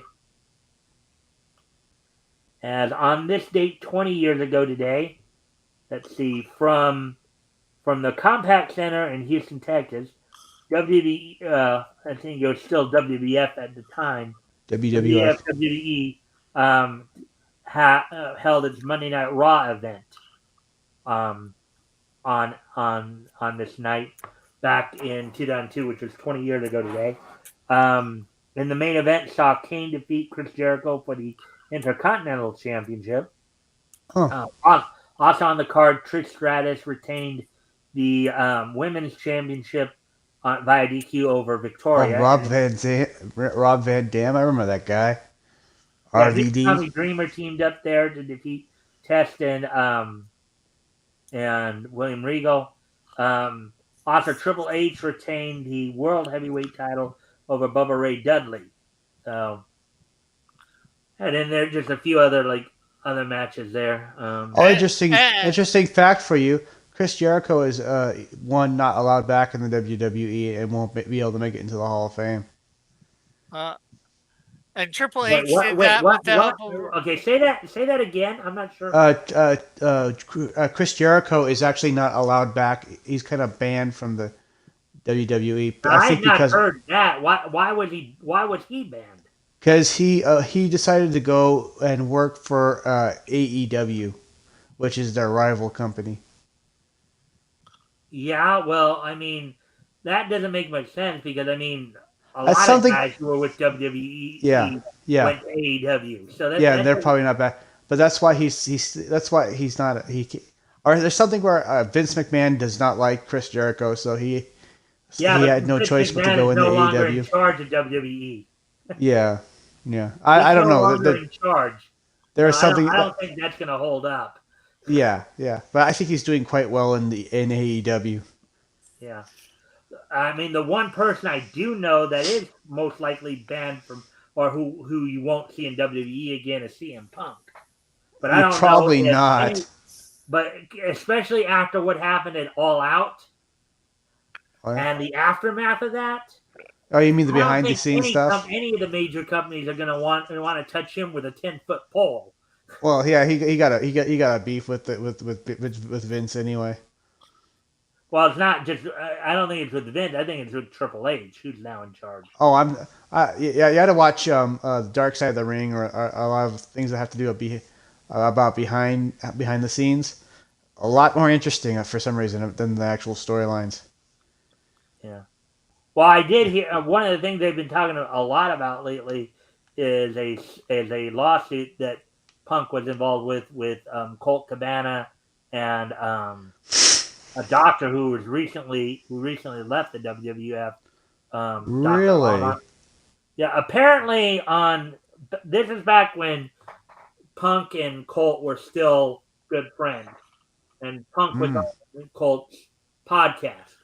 And wow. he basically was saying how he was dissatisfied with his medical care provided by the WWE physician, who at the time was the guy who just left the company, Chris Amon or whatever his name is. Right. And Amon basically went and tried to sue them both for defamation, and then and it's actually something that led to their friendship breaking up. Colton Yeah. Punk's friendship, and that was one of the things that also led into that whole little spiel at All Out too.